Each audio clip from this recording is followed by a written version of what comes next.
Okay. अब हमारा जो नेक्स्ट टॉपिक है इसको मैं बोलता हूं विद्युत। Okay, 2 second. क्या है? Electric dipole. इलेक्ट्रिक डाइपोल या फिर विद्युत द्विध्रुव। ध्रुवी ध्रुव। अब द्विध्रुव बता रहे हैं, एक बार समझो डाइपोल होता क्या है। एक माइनस चार्ज क्यू, एक प्लस चार्ज क्यू, एक ऋणात्मक आवेश और एक धनात्मक आवेश जब किसी डिस्टेंस 2D से या जब किसी दूरी 2D से सेपरेट हो, अलग अलग हो, तो ये जो कॉम्बिनेशन है इसको हम बोलते हैं इलेक्ट्रिक डायपोल। इसको हम बोलते हैं इलेक्ट्रिक डायपोल या फिर विद्युत द्विध्रुव। ठीक है, द्विध्रुव। ठीक है, ये आपका हो गया। An electric dipole is a pair. अब याद रखना इंपॉर्टेंट चीज, pair of equal and opposite charge minus q and plus q. और मैं बता रहा, आप नोट्स की डेफिनेशन भी अच्छे से पढ़ोगे। क्या होता है electric dipole? Pair of equal, पहली चीज, अपोजिट यानी ए प्लस हो गया, ए माइनस हो गया, separate by small distance 2a 2d जो भी मान लें। विद्युत द्विध्रुव दो समान और विपरीत आवेश प्लस क्यू माइनस क्यू की एक जोड़ी होती है जो छोटे अंतर 2a पर स्थित है। ये देखो ऐसा दिखता है कुछ। ठीक है, ये हो गया आपका प्लस क्यू, ये हो गया आपका माइनस क्यू। ठीक है, डिस्टेंस 2l 2a 2d कुछ भी हो सकता है। यहां पे देखो मैंने 2l दिखा है, जो मैंने फोटो ली है वहां पे 2 ऐसा दिखा है। कुछ भी हो सकता है, डोंट वरी अबाउट इट। दूसरी, उसको हम डिनोट कैसे करते हैं? तो सर p, उसके ऊपर वेक्टर साइन है, p है और वेक्टर साइन है। यूनिट क्या होगी सर? यूनिट तो यूनिट तो बहुत सिंपल होगी इसकी सर, यूनिट निकालना है तो यूनिट होगा इसका क्यू। क्यू मतलब कुलाम। ए हो गई लेंथ, लेंथ मतलब मीटर, ये होगी इसकी कुलाम मीटर यूनिट। ये हो गया दूसरी चीज। पी इलेक्ट्रिक डायपोल मोमेंट से ये विद्युत द्विध्रुव या फिर इलेक्ट्रिक डायपोल मोमेंट को पी से डिनोट करते हैं। क्यू जो है चार्ज कितना है वो है 2 है, सेपरेशन हो गया। और कहां से कहां तक है देखो, इलेक्ट्रिक फील्ड प्लस से निकलती है और माइनस पे खत्म हो जाती है। यहां पे जो विद्युत आपका द्विध्रुव है या फिर इलेक्ट्रिक डायपोल है वो माइनस से चालू होता है, प्लस पे खत्म होता है। देखो माइनस साइन पहले है और प्लस साइन इधर बाद में, तो माइनस से चालू हो रहा है, प्लस पे खत्म हो रहा है, यही अंतर है। अब इसका हमने तो एक सिंपल फॉर्मूला देखा, क्या? P is equals to q into 2a। ये हो गया सिंपल सा फॉर्मूला। बट एक्सियल लाइन पे क्वेश्चन जो है ना, इससे भी आ सकता है और इससे भी आ सकता है। ध्यान से एक बार समझ लो, काम खत्म। ध्रुवी रेखा पर, ध्रुवी रेखा मतलब ऐसा। ठीक है, अब मैंने ये आपका सॉरी, इसको मैं ऐसा समझा देता हूं। अगर मान लो, हिंदी वर्ड में को एक बार देखने दो, व्यास रेखा और क्या दूरी रेखा। हाँ, अब मैंने एक डायपोल को या द्विध्रुव को ऐसा रखा और उसके बीच डिस्टेंस 2a मान लिया। जब मैंने इलेक्ट्रिक फील्ड या फिर विद्युत क्षेत्र की लाइंस को ऐसा ऐसा भेजा, ऐसा। ठीक है, तो इस वाले पार्ट को हम बोलते हैं एक्सियल या फिर धुरी पर। जब मैंने विद्युत ध्रुवी को यानी जो आपका इलेक्ट्रिक डायपोल है उसको माइनस क्यू और प्लस क्यू ऐसा रखा, ठीक है, और उसकी पोजीशन मैंने यहां से डिसाइड करनी है, मतलब मेरी इलेक्ट्रिक फील्ड की डायरेक्शन ही चेंज कर दी मैंने, तो मैं इसको बोलता हूं इक्वेटोरियल। ऊपर से डिसाइड कर रहा हूं मैं, ठीक है, इक्वेटोरियल बोलता हूं या फिर व्यास वाला बोलता हूं। अब सर हमारा इस पे क्या करना है? इस पे आपको करना है कुछ नहीं है, बस एक जो इंपॉर्टेंट चीज है वो बता देता हूं। फॉर्मूला रट्टा नहीं मारना है, फॉर्मूला रट्टा नहीं मारना है, फॉर्मूला निकाल के बता रहा हूं कैसे करना है। ठीक है, तो फॉर्मूला निकालते आना चाहिए, तो आप बताओ रट्टा मारने से बच जाओगे। अब कैसे निकाल रहा हूं फॉर्मूला वो याद रखना। ठीक है सर, इलेक्ट्रिक फील्ड या विद्युत क्षेत्र का फॉर्मूला क्या होता है? तो sir E is equal to K Q upon are square. Sir electric dipole या फिर विद्युत द्विध्रुव का फॉर्मूला क्या होता है? तो sir P is equal to 2a into q या P is equal to q 2a। हाँ, Q की वैल्यू निकालना है तो सर 2a को नीचे भेज दो, क्या भेज दो। अब यहाँ पे क्योंकि हमने r लिया है डिस्टेंस, तो यहाँ पे मैं ए की जगह क्या लिख दूंगा, मैं ए की जगह आर लिख दूंगा, यहाँ पे मैं ए की जगह क्या लिख दूंगा, आर लिख दूंगा, तो 2r नीचे आ गया, क्यू नीचे चले गया, रख दो यहाँ पे वैल्यू। तो E is equal to K, Q की वैल्यू क्या आई थी P अपॉन 2r इंटू, मैंने कुछ गलती करी है एक बार चेक करने दो, हाँ सही, 2r into are square, K is equal to P 2r Q, K is equal to 2p r Q. अब यहां पर इतना आपका आ गया, ये k और 2 से मुझे मतलब नहीं है, आपको इतना पता है इलेक्ट्रिक फील्ड है वो p से प्रोपोर्शनल है और इनवर्सली प्रोपोर्शनल r क्यूब से है, याद रखना बस, ये आपका रिलेशन हो गया, ये आपका यहाँ पे फॉर्मूला आ गया। अब नेक्स्ट चीज, इसको ओवरकम करे तो जब भी एक्सीएल पे रखा है, ठीक है, ये 2 और ये इससे बस थोड़ा सा जो डिफरेंस समझा रहा हूं ना वो समझ जाना, बाकी आपका हो गया, फॉर्मूला तो ऐसे निकाल लोगे। अब ये आया सर, इस वाले में हमने ऐसा रखा है तो इसमें आपको 2 लगा देना है, और इस वाले में हमें क्योंकि ऊपर चेक करना है तो इसमें आप 2 नहीं लगाओगे, बस इतना सा अंतर है, फॉर्मूला आ गया आपका अलोंग एन अपोजिट डायपोल पे। ठीक है, ये देखो अगर आप इधर साइड चेक कर रहे हो तो आपका ये हो गया एक्सियल लाइन या दूरी वाला, और इक्वेटोरियल मतलब ऊपर से चेक कर रहे हो तो फिर आपका हो गया ये वाला व्यास वाला, बस इतना सा कॉन्सेप्ट है और कुछ नहीं। दूसरी चीज जो आपको याद रखना है, डायरेक्ट क्वेश्चन जो बन सकता है कि अगर मेरे से रेशियो पूछ लिया कि सर आप ये बताओ कि एक्सियल पे या दूरी पर और इन दोनों के बीच का रेशियो क्या है, तो रेशियो कैसे निकालोगे सर, तो एक्सियल का फॉर्मूला क्या था, एक्सियल या दूरी वाला, वो फॉर्मूला था sir E is equals to k 2p r cube. ठीक है, इक्वेटोरियल, इक्वेटोरियल का जो या फिर व्यास का कितना था, तो व्यास का था sir E is equals to, ये मैं A लिख देता हूं, ये मैं E लिख देता हूं, ठीक है, ये हो गया K P upon r cube, divide कर दो इक्वेशन को तो आ जाएगा E A upon E E is equal to K से के कैंसिल, पी से पी कैंसिल, आर क्यूब से आर क्यूब कैंसिल, तो 2, तो E A is equal to 2 E. ये फॉर्मूला याद रखना, 2 का रेशियो बनाता है, 1/2 का रेशियो बनाता है, डायरेक्ट क्वेश्चन था आपके पिछले बार पीएनएसटी में। ठीक है, ये हो गया आपका दूसरा कॉन्सेप्ट क्लियर। अब torque on a dipole in a uniform electric field, मतलब समान विद्युत क्षेत्र में द्विध्रुव पर बलाघूर्ण टॉर्क कितना होता है, टॉर्क। और एक बात और अच्छे से, ये चैप्टर अगर आप तरीके से समझ गए ना तो दूसरा जो चैप्टर है मैग्नेटिक फील्ड या फिर चुंबकीय क्षेत्र, सेम टू सेम फॉर्मूले, सेम टू सेम फॉर्मूले, याद ही करने की जरूरत नहीं पड़ेगी, सेम टू सेम फॉर्मूले, आप खुद चेक करना। ये चैप्टर अभी आप पढ़ो, मैग्नेटिक फील्ड पे जाओ, सेम टॉर्क की जगह यहाँ पे जो पी है, पी भी ऐसी यहाँ पे बस बी लिखा रहेगा और कुछ नहीं है, सेम टू सेम फॉर्मूले है ना। तो रिमेंबर वन थिंग, ये चैप्टर आपको समझना बहुत ज्यादा इंपॉर्टेंट हो जाता है। ये हो गया। अब सर करना क्या है, जो हमने द्विध्रुव बनाया था उसको मैंने ऐसा आड़ा कर दिया, यहां माइनस क्यू रख दिया, यहां पे प्लस क्यू रख दिया। अब क्या होगा, मैंने इलेक्ट्रिक फील्ड भेजी, इलेक्ट्रिक फील्ड तो सर प्लस क्यू से निकलती है, प्लस क्यू से निकलने के कारण आपका जो ये वाला नीचे वाला पार्ट है वो इधर अट्रैक्ट होगा और जो ऊपर वाला पार्ट है वो इधर जाएगा। ये क्रॉस हुई मैग्नेटिक फील्ड, ये वो सॉरी अपने चुंबकीय क्षेत्र रेखा जो है वो डायपोल है द्विध्रुव से क्रॉस हुई, तो एक कोण बनाया थीटा। तो ये जो टॉर्क लगा, ये जो आपको बलाघूर्ण या फिर टॉर्क लगा, तो torque tau is equals to magnetic, वो सॉरी इलेक्ट्रिक डायपोल या फिर विद्युत द्विध्रुव क्रॉस प्रोडक्ट इलेक्ट्रिक फील्ड या फिर विद्युत क्षेत्र, इसको हटाओगे तो P E sine theta, sine theta. अब सर टॉर्क या फिर बलाघूर्ण सबसे ज्यादा कब होता है, जब साइन की वैल्यू ज्यादा होगी, तो साइन की वैल्यू कितनी 90 डिग्री पे ज्यादा होती है, साइन 90 पे, ये देखो maximum torque when theta is equal to 90 degree, अधिकतम बलागुण जब कोण 90 डिग्री हो। नोट्स की एक भी चीज स्किप नहीं करना, कोई भी डाउट हो बताना।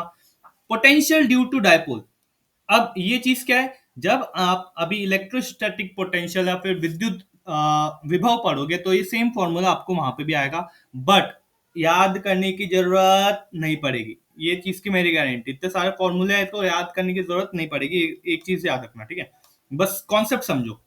ये हो गया। अब नेक्स्ट चीज, की कैरेक्टरिस्टिक ऑफ डायपोल, द्विध्रुव की कुछ विशेषताएं देख लो। माइनस क्यू, प्लस क्यू, कितनी, दो ऐसे दूरी से। तो सर सॉरी, इसको मैं ऐसा नहीं लिखता, इसको अलग क्यू लिखता हूं। तो सर टोटल चार्ज या टोटल आवेश कितना है, तो sir plus Q minus Q मतलब जीरो हो गया, ये आ गया। सभी के लिए अटक रही है क्या? कंफर्म करो।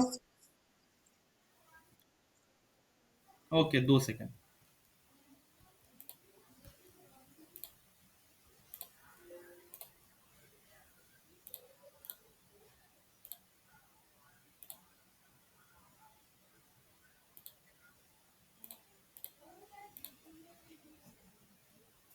हाँ, दिख रहा है सबको अब? आशु, अश्विनी। हाँ, वेरी गुड। हम्म, हाँ, तो ये माइनस क्यू, ये प्लस क्यू, नेट चार्ज या फिर कुल आवेश कितना है, तो जीरो होगा। समान और विपरीत है, क्योंकि कहां से निकल रहा है, माइनस क्यू से निकल रहा है, प्लस क्यू पर ऋण से धनावेश की तरफ जा रहा है। दूसरी चीज, बिहेवियर कैसा है, आर क्यूब पे है। मतलब जैसी जैसी मैं डिस्टेंस बढ़ाऊंगा, वैसी वैसी जो क्या होगा, आपका जो डायपोल का वो है, वो कम होते जाएगा, कम होगा जैसे जैसे आर क्यूब बढ़ाऊंगा। तो वेक्टर क्वांटिटी है या फिर सदिश क्वांटिटी है, और कुछ नहीं। दूसरी चीज यहाँ पे क्या देख के रखा है वो भी देख लो। 0 डिग्री पे अब सर क्या होता है, torque tau is equals to p E sine theta. Sine zero की वैल्यू होती है जीरो, तो ये जीरो से मल्टीप्लाई होगा तो जीरो आ गया। तो आपका द्विध्रुव की वैल्यू कितनी आ गई, जीरो। इसको बोलते हैं हम स्टेबल इक्विलिब्रियम। एक बार हिंदी वाले जाके चेक कर लेना, है ना, स्टेबल इक्विलिब्रियम टर्म है, या स्थिर संतुलन, ये देख रखा है, स्थिर संतुलन। दूसरा, 180 डिग्री। अगर 180 डिग्री, तो इसमें क्या हो जाएगा, इसमें जो वैल्यू आती है, इसमें जो वैल्यू आती है, इसमें भी आएगी जीरो। इस केस में क्या होगा, स्टेबल अनइक्विलिब्रियम। ठीक है, देखो नो टॉर्क, जब जीरो और 180 डिग्री की वैल्यू हो तो जीरो आता है। बट याद रखना, जब जीरो पे हो तो आपको स्थिर संतुलन मिलेगा या एक स्टेबल इक्विलिब्रियम मिलेगा। जब आपका 180 डिग्री रहेगा तो अनस्टेबल इक्विलिब्रियम मिलेगा। ठीक है, नेक्स्ट 90 डिग्री पे तो अभी हमने देख लिया, अधिकतम होता है। काम खत्म, यहाँ पे आपको इलेक्ट्रिक डायपोल या फिर विद्युत द्विध्रुव का। सर एनर्जी क्या होती है? एनर्जी कुछ नहीं होती है, बस आपका जो फॉर्मूला है P इंटू ई, जो कि हमने टॉर्क के लिए यूज करा। ठीक है, P इंटू ई, उसमें आप लगा दोगे minus cos theta. Minus cos theta, cos theta maximum कितने पे होता है, तो सर जीरो पे होता है। ठीक है, 1 आता है तो ये आ गया पीई, आ गया पहला। तो यहाँ पे आपका मिनिमम वैल्यू होगी, मिनिमम मतलब सबसे कम। 180 डिग्री पे प्लस वैल्यू आती है, तो सर पीई, ये तो आदि कर लेना, क्योंकि आपको अभी मैं इतने डीप में ट्रिग्नोमेट्री पे ले जाऊंगा नहीं। ठीक है, पीई पे मैक्सिमम, तो ये आपका अधिकतम हो गया। देख, हाँ,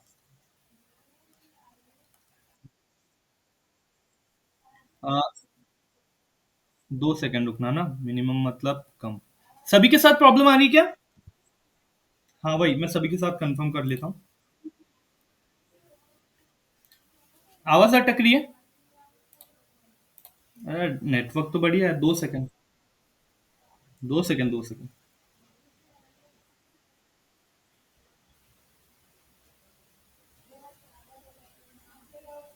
अरे यार बताऊँ, 2 सेकंड, ये चालू है ना।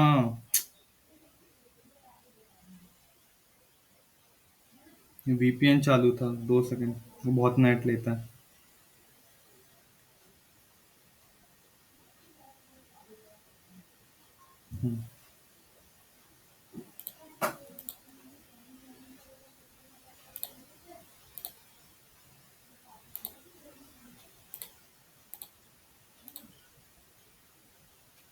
हाँ, अब सभी को स्क्रीन क्लियर दिख रही है अब?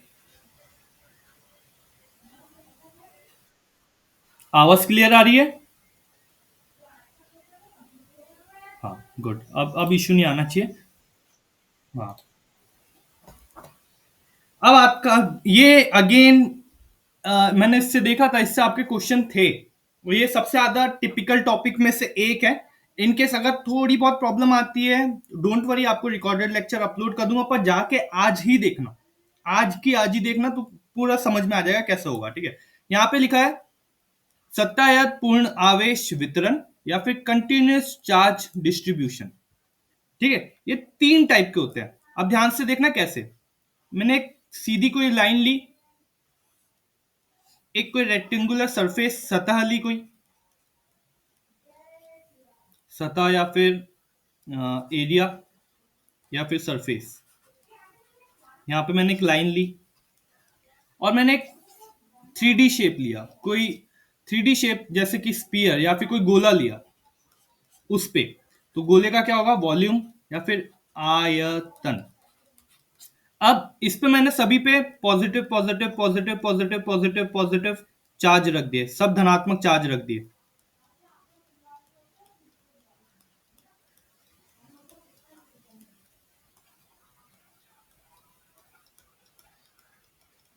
इसको मैं बोलता हूं कंटिन्यूस चार्ज डिस्ट्रीब्यूशन।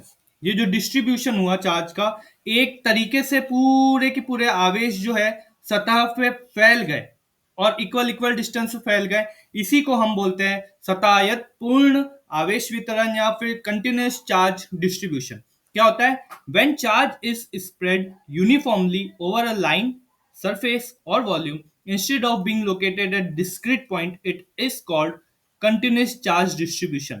जब आवेश एक रेखा, सतह या फिर आयतन में समान रूप से फैला हुआ होता है और अलग अलग बिंदु पर केंद्रित नहीं रहता है, उसे हम बोलते हैं सातत्य पूर्ण आवेश वितरण। ध्यान से समझना, इंपॉर्टेंट कॉन्सेप्ट है।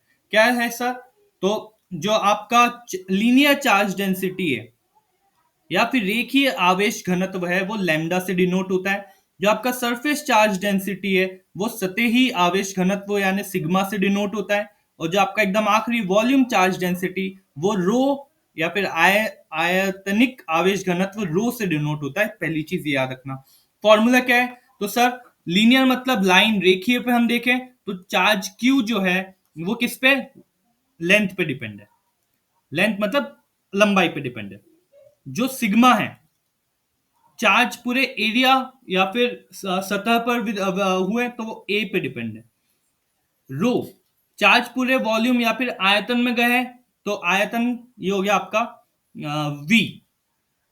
अब यहां पर दो फॉर्मूले आपको स्पीयर के याद रखना है। स्पीयर का आयतन होता है 1/4/3 पाई आर क्यूब स्पीयर का, और सिलेंडर सिलेंडर या फिर बेलन का आयतन होता है पाई आर स्क्वायर एच, जहां पे आर जो है इनकी त्रिज्या है, यहाँ पे ऊंचाई होगी, आर त्रिज्या या फिर रेडियस हो गया। ठीक है, एरिया ऑफ स्क्वायर सबको पता है, एरिया ऑफ ट्राइंगल आप याद कर लेना, बाकी कोई चीज यहाँ पे उतनी इंपॉर्टेंट नहीं है। ये हो गया आपका। नेक्स्ट, ये देखो पूरे लाइन पे पूरे चार्ज या आवेश समान रूप से देखो वितरित हो गए, किसी एक पॉइंट पे वो नहीं है। देखो यहाँ पे वॉल्यूम, एरिया और लंबाई लिख के रखिए। यहाँ पे मैं लिख देता हूं, स्पीयर या फिर गोले का होता है 4/3 पाई आर क्यूब, और बेलन या फिर सिलेंडर का होता है पाई आर स्क्वायर एच। फॉर्मूला याद रखना। ठीक है, ये आपका आ गया यूनिट्स, और इसके बाद हो गया फॉर्मूले।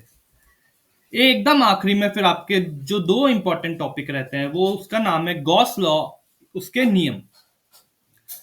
गॉस लॉ क्या बोलता है, Gauss law state that total electric field through a closed surface. हमने इलेक्ट्रोमैग्नेटिक इंडक्शन में पढ़ा है, विद्युत चुंबकीय प्रेरण में ये चीज पढ़ी है, इसलिए मैंने वो चैप्टर पहले कराया था। गॉस लॉ क्या बोलता है, total electric flux phi is equals to E A cos theta, ये होता है electric flux. Okay, total electric flux through a close surface, close मतलब बंद surface, is equals to 1/ε0 times the net charge enclose by the surface. ये पूरी statement याद कर लेना, पढ़ लेना मतलब एक बार अच्छे से। और जिसको इंग्लिश मीडियम वाले, जिसको इंग्लिश में समझ में नहीं आ रही, हिंदी पे आओ। गॉस का नियम कहता है कि किसी बंद सतह से होकर गुजरने वाला कुल विद्युत फ्लक्स उस सतह के अंदर स्थित कुल आवेश के अनुपात में होता है, रेशो में होता है। क्या होता है? विद्युत फ्लक्स फाई, ये तो आपने पढ़ के रखा था। अब गॉस का नियम क्या बोलता है कि टोटल जो फ्लक्स ई है वो किसी बंद सरफेस, बंद मतलब ये इसके आजू बाजू नहीं है, एक छोटा सा एरिया इससे निकल रहा है बाहर, तो वो किसके बराबर है? तो जितना चार्ज अंदर है, इस सरफेस के अंदर है या इसके अंदर है, वो ई नॉट टाइम्स हो जाता है, इससे मल्टीप्लाई होता है, तो Q is multiplied by E not, तो वो आ जाएगा क्यू बाय ई नॉट।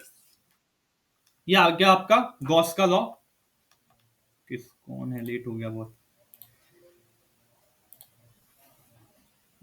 चांदी के सोने एक तू ही धुआं।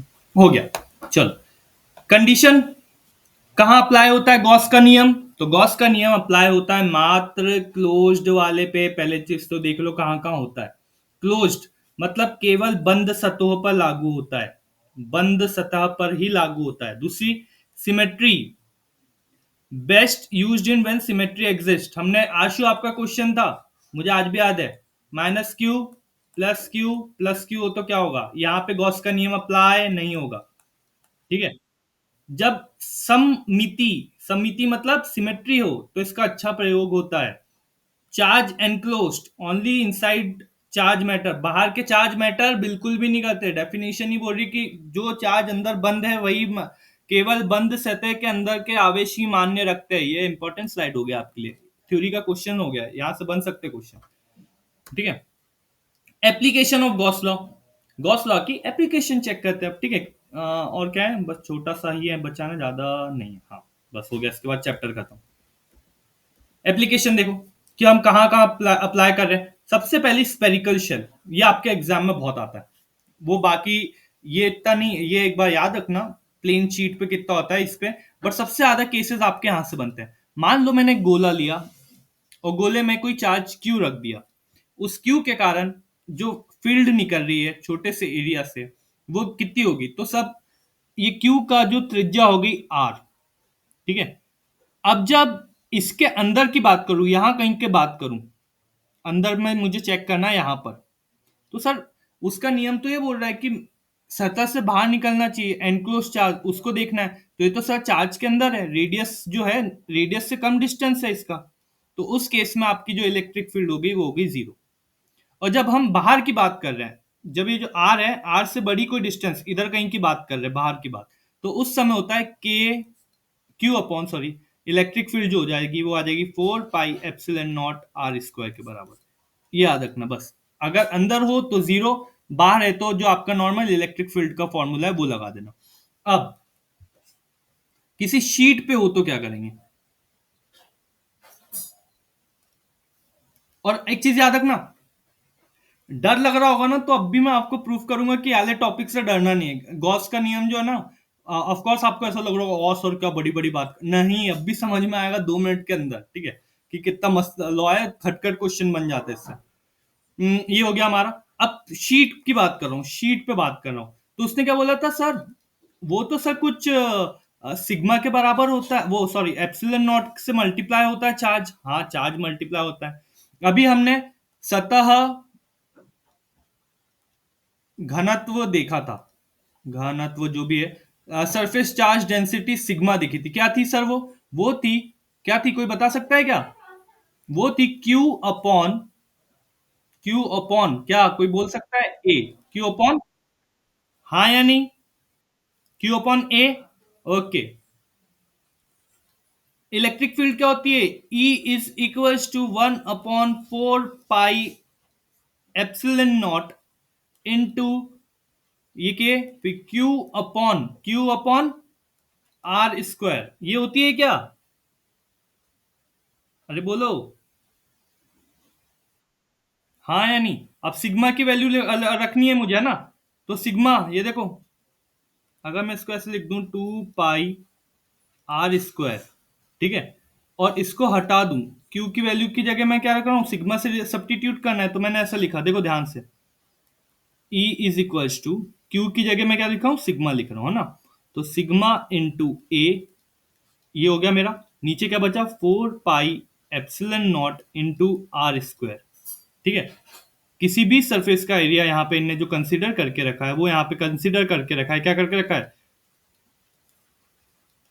2 पाई आर स्क्वायर। ठीक है, आर स्क्वायर से आर स्क्वायर कैंसिल, पाई से पाई कैंसिल, सॉरी पाई से पाई कैंसिल, और 2 से ये गया 2 बार में, तो आपका आंसर आया सिग्मा 2 एप्सिलॉन नॉट, ये आ गया। बट मैं रिकमेंड करूंगा आप इतनी ज्यादा मस्ती ना करें, और बिना मस्ती करे सीधा सिंपल, क्योंकि आपको बना बनाया जब मटेरियल मिल रहा है तो बस आपको थोड़ा सा याद ही तो करना है, याद कर लो, ये भी याद कर लो, 1/पाई एप्सिलॉन नॉट आर, काम खत्म। या तो अपन रिवीजन रिवीजन में ही याद कर लेंगे क्या, और 5 से 10 मिनट, ठीक है, बस ज्यादा नहीं। कहाँ कहाँ काम में आता है यूनिट तो देख लेना। सिमेट्री में हमने देख लिया था, इलेक्ट्रिक फील्ड में हमने देख लिया था, outside charge net inside zero होता है, लीनियर चार्ज सरफेस चार्ज, ये हो गया, काम खत्म, ये हो गया आपका गॉस का लॉ। हाँ, ये हिंदी में इधर दिया है, ये चीज सेम की सेम इधर दिया है, ये देखो, ठीक है, ये हिंदी वालों का ध्यान रखा है ना मैंने, ये आपको देख के रखा है, ठीक है, ये भी आपका हो गया। वर्टिकल, अगर इससे कोई क्वेश्चन आता है तो मैं तुरंत इसको लाऊंगा, ठीक है। वैसे वैसे एक बार पढ़ ही लेते हैं, मान लो आशु आपका क्वेश्चन, ठीक है, क्यू रखा मैंने, यहाँ पे क्यू रखा, यहाँ पे क्यू रखा, तीनों क्यू की वैल्यू समान है, ठीक है। Each charge repel each other, अब ये सभी की सभी चार्ज एक दूसरे को क्या करेंगे, क्योंकि दोनों आकर्षित करेंगे कि एक दूसरे को धक्का मारेंगे, तो धक्का मारेंगे, ये भी एक दूसरे को धक्का मारेंगे, ये भी एक दूसरे को धक्का मारेंगे। ध्यान से देखो, net force on any charge is vector addition. अब क्योंकि सब एक दूसरे को धक्का मार रहे हैं तो क्या होगा, यहाँ का, क्योंकि सिमेट्री में देखो, ये अपनी सिमेट्री ब्रेक नहीं कर रहे, मतलब बैलेंस बना के रखा होगा, और जब बैलेंस बना के रखा होगा तो कहीं ना कहीं इनसाइड यहाँ पे अंदर जो इलेक्ट्रिक फील्ड इनके कारण जनरेट होगी वो जीरो हो जाएगी। गॉस लॉ लग गया, गॉस लॉ, अंदर वाली जीरो बताई थी अभी, अंदर वाली जीरो हो गई, सिमेट्री पे जीरो हो जाती है अंदर वाली, देख ली, गॉस लॉ यहाँ पे अप्लीकेबल है, ठीक है, क्योंकि सिमेट्री का यूज हो रहा है। सिमेट्री जहां पे भी आपको कोई भी एकदम प्रॉपर स्ट्रक्चर, अगर मैं ऐसा ऐसा स्ट्रक्चर बना दूं कोई, तो इसमें सिमेट्री नहीं है, पर अगर मैंने ये बोला कि यहाँ पर सिमेट्री है, देखो कितना अच्छा दिख रहा है, कोई फैला हुआ नहीं, एकदम प्रॉपर, यहाँ पे क्यू रखा, यहाँ पे क्यू रखा, यहाँ पे क्यू रखा, यहाँ पे, अब मैंने बोला यहाँ पे चार्ज कितना होगा बीच में, तो जीरो होगा, क्योंकि सिमेट्री दिख गई, गॉस लॉ लग गया अपने आप, ठीक है, ये है गॉस लॉ, बहुत इंपॉर्टेंट लॉ है। नेट फोर्स, अब ये चीज याद रखना, एफ इज इक्वल्स टू, अगर आपको ऐसा कोई त्रिभुज दे के रखा है और वहां पे आपको नेट फोर्स या बल निकालना है, तो आप √3 देखोगे और मल्टीप्लाई करोगे जो भी फोर्स लग रही है उससे।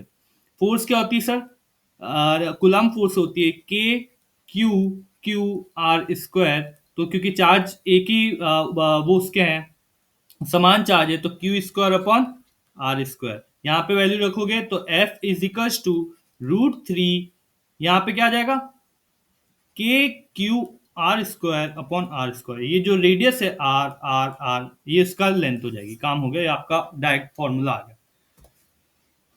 स्क्वायर के लिए, ये देखो, आप बोल रहे थे ना बड़े बड़े क्वेश्चन, वो एक क्वेश्चन था जो बोले सर आपने कैसे किया, सर कैसे किया, मैंने √2 देखो आंसर मारो काम खत्म, ये ऐसे किया था मैंने, √3 देखो आंसर मारो बढ़ो आगे, ये डायरेक्ट रिजल्ट मैंने देख के रखा आपको, ये डायरेक्ट, अभी आप देखना खुद आगे क्वेश्चन देखोगे ना, मैं वापस भी लाऊंगा, ये तो हमने देख लिया था, बाकी यहाँ पर ये आपको दे के रखा है, उसकी समरी हो गया। That's all for the day, यहाँ पे आपका चैप्टर होता है खत्म, और यहाँ पे अब सही चीज चालू होती जो मैं आपको समझाने वाला था। नोट्स के पास आके हर एक क्वेश्चन को करके देखेंगे, अब कोई क्वेश्चन जो टू स्मॉल डिग डिग, ठीक है, कोई ऐसा क्वेश्चन जो इस चैप्टर से रिलेटेड हो,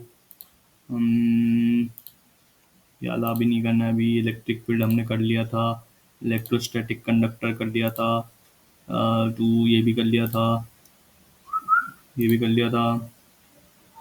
हाँ, ये क्वेश्चन देखो सब, इतना बड़ा क्वेश्चन है और आपको लग रहा होगा कि सर कैसे करेंगे, ऑफ कोर्स कैसे करेंगे वो पूछ रहा है, चलो करके देखे क्या, ध्यान से पढ़ो, हिंदी वाले भी पढ़ना, इंग्लिश मैं दोनों पढ़ के दिखाऊंगा। क्वेश्चन देखो ये, अब आपका डर हमेशा के लिए खत्म। बहुत इंपॉर्टेंट क्वेश्चन है, ध्यान से देखना। A solid spherical conductor of radius r, एक गोला है, गोलीय चालक जिसका रेडियस क्या देके रखा है, आर देके रखा है, त्रिज्या आर देके रखी, of radius spherical cavity. Okay, मतलब ये पूरा उसका रेडियस आर है, पर उसके अंदर एक स्पेरिकल कैविटी है, मतलब एक खाली जगह, यहां से यहां तक का भरा, यहाँ यानी जो आला हिस्सा है ना, ये खाली है, ये खाली हिस्सा है, ऐसा वो बोल रहा है। तो उसका रेडियस कितना देके रखा है, ए देके रखा है। ओके, अब charge plus q is kept at centre, मैंने प्लस क्यू का एक चार्ज रखा है यहां पर। The charge at the inner surface, outer surface and at a position r r respectively. अब ध्यान से मेरी एक बात सुनना, बहुत गजब का क्वेश्चन है, लॉजिकल है ना, दिमाग हिला देगा आप लोगों का।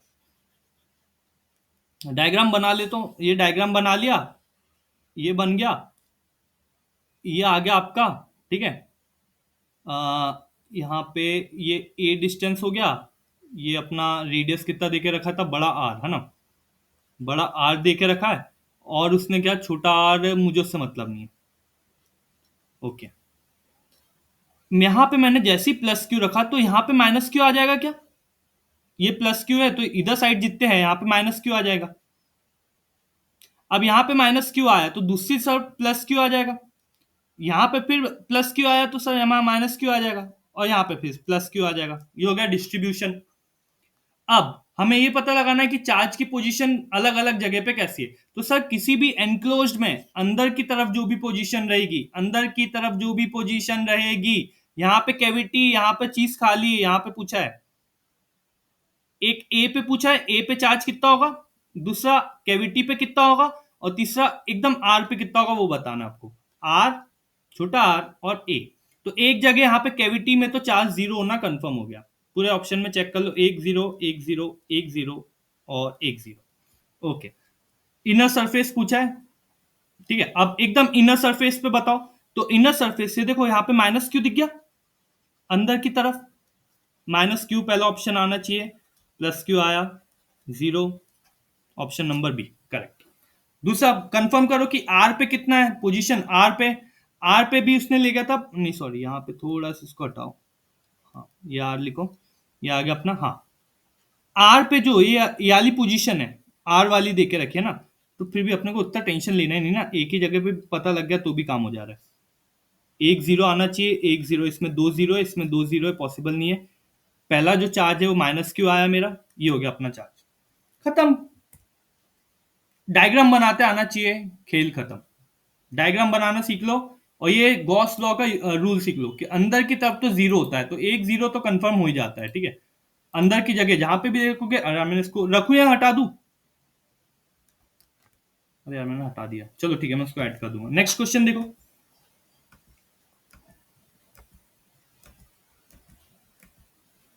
ये कितना प्यारा क्वेश्चन है। यहां पे लिखा है surface charge density of earth is about, पृथ्वी की सतह आवेश का घनत्व कितना है, लगभग बताओ। सतह आवेश क्या होता है, सिग्मा अपॉन ए, वो sorry, sigma is equals to Q upon A. Okay, earth क्या है सर, अर्थ एक गोला है, अर्थ एक गोला है, तो गोला है तो sir 4/3 into pi 22/7 into are cube. अब आपको अर्थ का रेडियस इन्होंने यहाँ पे दे के नहीं रखा, अगर आपको पता होगा तो बहुत अच्छी बात है, चार्ज ले लो इतना, ठीक है। अर्थ का जो रेडियस होता है वो होता है इतने किलोमीटर का, ठीक है। किलोमीटर को मीटर में कन्वर्ट कर दो तो 6400 इंटू 10⁻³ मीटर, इसको कर दो तो 6.4, ये 3 जीरो ऊपर चल जाएंगे, इंटू 10⁻, माइनस, वो सॉरी प्लस 6, ठीक है। प्लस 6 ऊपर ले गया तो यहाँ पे कितना हो जाएगा, प्लस 6 अगर मैंने ऊपर ले गया तो माइनस में चल जाएगा, माइनस में चल जाएगा तो अनुमानित आपका 6, 12, 12 का अंतर आएगा, ठीक है। 12 का अंतर आएगा तो 12 मतलब ऑलमोस्ट ऑलमोस्ट माइनस की वैल्यू आएगी, पहली चीज तो माइनस कंफर्म है, ये हटा दो, नहीं सॉरी ये तो प्लस की वैल्यू है, ये हो गया आपका, क्योंकि देखो ऊपर बड़ा है, ऊपर -19, अगर दिमाग लगाना, ठीक है, इतना कैलकुलेशन से बचना है तो दिमाग लगाना सीखना पड़ेगा। ऊपर माइनस में है तो ये ऑप्शन माइनस में है क्या? हाँ चेक कर लो, एक तो आ गया माइनस में, दूसरा माइनस में है क्या? नहीं है, नहीं है, माइनस में। अब क्योंकि सरफेस चार्ज डेंसिटी हमेशा पॉजिटिव चार्ज को कैलकुलेट करके हम देख रहे थे, एरिया पॉजिटिव है, ये प्लस में आएगी हमेशा वैल्यू, ठीक है, प्लस में आएगी। बट हाँ एक चीज है, यहाँ पे हम इलेक्ट्रॉन का चार्ज का देखेंगे, ठीक है, इलेक्ट्रॉन का जो चार्ज है वो आता है नेगेटिव में, ठीक है, तो ये आ गया आपका नेगेटिव। तो ऑप्शन दो हमारे पास बच रहे, दो में से हो गया ऑप्शन नंबर डी। ये क्वेश्चन फिर भी मैं बोल दूंगा बहुत लॉजिकल है, क्योंकि इसमें सबसे मिनिमम रिक्वायर्ड चीज बताऊं, जो बच्चा फंसेगा वो आएगा अर्थ का रेडियस कितना रहेगा, ठीक है, इस पे अटक जाएगा। बाकी ये क्वेश्चन भी लॉजिकली कर सकते सॉल्व। ओके, लास्ट क्या बोला है? पैराबोला। ऑफ कोर्स ये क्वेश्चन जितने भी पीएनएसटी के बच्चे हैं, जितने भी एएनएम के बच्चे हैं, मैक्सिमम को बच्चों से क्वेश्चन बना ही नहीं होगा, कंफर्म ही है नहीं बना होगा। D five by D T करना पड़ेगा यहाँ पे, तो आपका आंसर आएगा 3 dt² प्लस 3। ये होता है पैराबोलिक इक्वेशन। पैराबोला इक्वेशन होती है, तो जहां पे भी आपको पैराबोला दिखे, ऑप्शन नंबर डी, ठीक है, ऐसा करना पड़ेगा ये क्वेश्चन। ये वाला क्वेश्चन आप स्किप करने लायक है, मैं बताऊं, इतना ये वाला क्वेश्चन बहुत डिफिकल्ट है, हर किसी से नहीं बनेगा ये आप, पता नहीं उनने, मैं तो ये बोलूंगा नीट लेवल का क्वेश्चन डाल के रखा था पिछले साल। किरचॉफ लॉ हो गया, पोटेंशियल अभी पढ़ा नहीं हमने, ठीक है।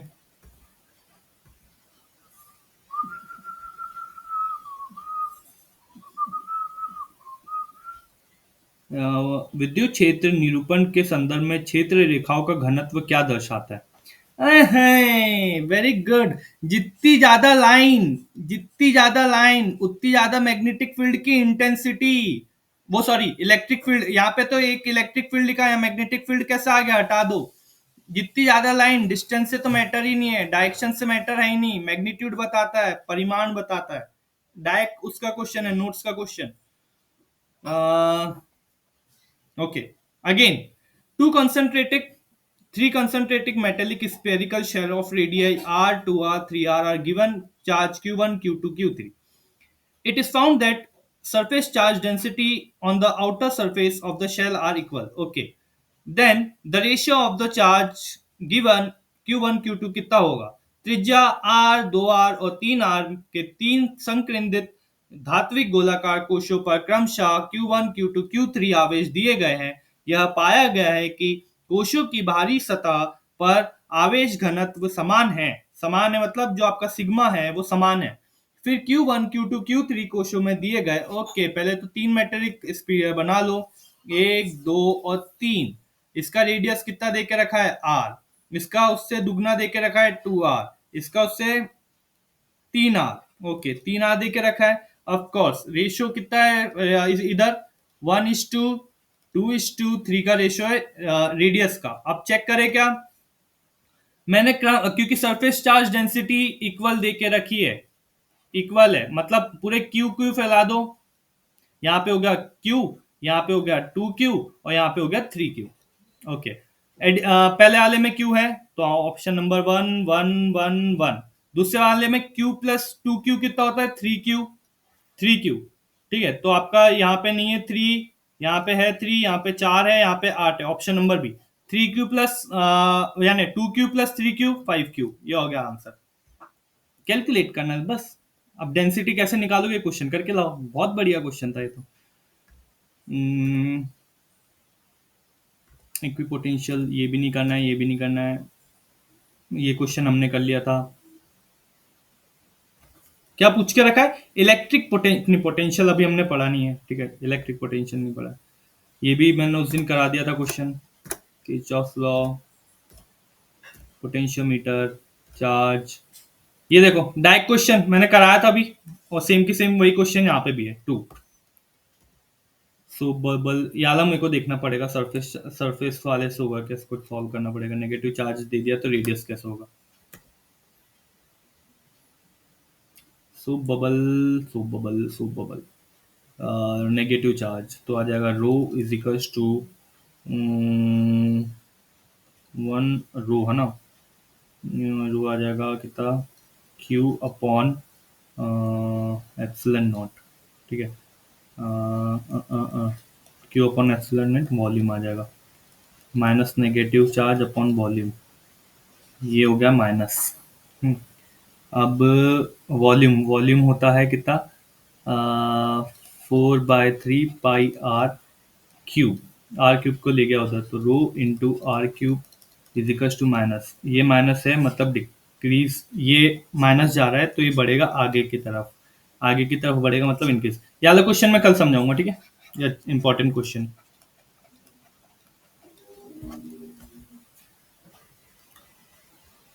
ये भी कल।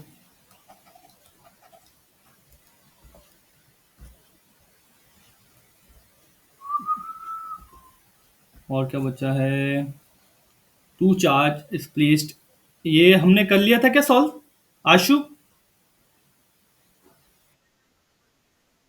नहीं लगाई थी, चार्ज की वैल्यू दे के रखी है क्या, दो चार्ज दे के रखे हैं, और उनके बीच का सेपरेशन दे के रखा है, अपोजिट फोर्स डाले मैंने, तो कुलाम्स लॉ लगा दो, एफ इजिकल्स टू, कर दिए थे ना। ये बहुत ज्यादा इजी क्वेश्चन है, इससे ज्यादा इजी क्वेश्चन कुछ हो ही नहीं सकता मेरे हिसाब से। ये आया, इसकी वैल्यू यहाँ पे अपन 9 × 10⁻⁹ रख दो, ठीक है, ये माइनस में दिया कि प्लस में दिया है, प्लस में दे के रखा है क्या, ओके, ये कट जाएगा दो बार में, ओके, ये आ जाएगा 10, ओके, 10 ये आ जाएगा, और 9 ऊपर दे के रखा है, 9×5 = 45, 45 डिवाइडेड बाय 19, ठीक है, 45 डिवाइडेड बाय 19, ये हो जाएगा माइनस का, ठीक है, तो आ जाएगा 10, ओके। पर मुझे एक चीज यहाँ पर ये समझ में नहीं आ रही, कितने बार में कटेगा, एक बार चेक करो, 19 के टेबल में, कितने बार में आ रहा है, 45, 45 डिवाइडेड बाय 19, 2.36 है ना, 2.36 इंटू टू, नेगेटिव चार्ज है एक दूसरे पे, ये कल करके लाओ है ना, यार क्वेश्चन तुम लोग कल करके लाओ, सभी ये होमवर्क के रूप में लो ना, एक बार मुझे भी चेक करना पड़ेगा क्योंकि यहाँ पे मुझे कुछ ना कुछ गड़बड़ दिख रही है साइन की, ये मीटर में देके रखा है, ये कुलाम में देके रखा है, ये कुलाम में देके रखा है, यहाँ माइनस साइन होना चाहिए, देखो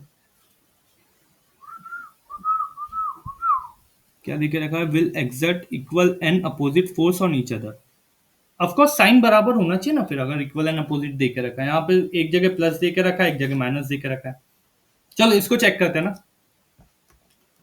एक तू ही धुनवां गोरी, ये भी बचा है, ये अपने को रेजिस्टेंस करना पड़ेगा, ये हमने पढ़ लिया, टू चार्ज अगेन, यहाँ पे भी, हाँ यहाँ पे भी सेम कॉन्सेप्ट यूज हो रहा है, देखो यहाँ पर साइन सही दे के रखिए, साइन सही दे के रखिए, आंसर सही आएगा यहाँ पे। तो that's all for the day. अब आपको जो नोट्स है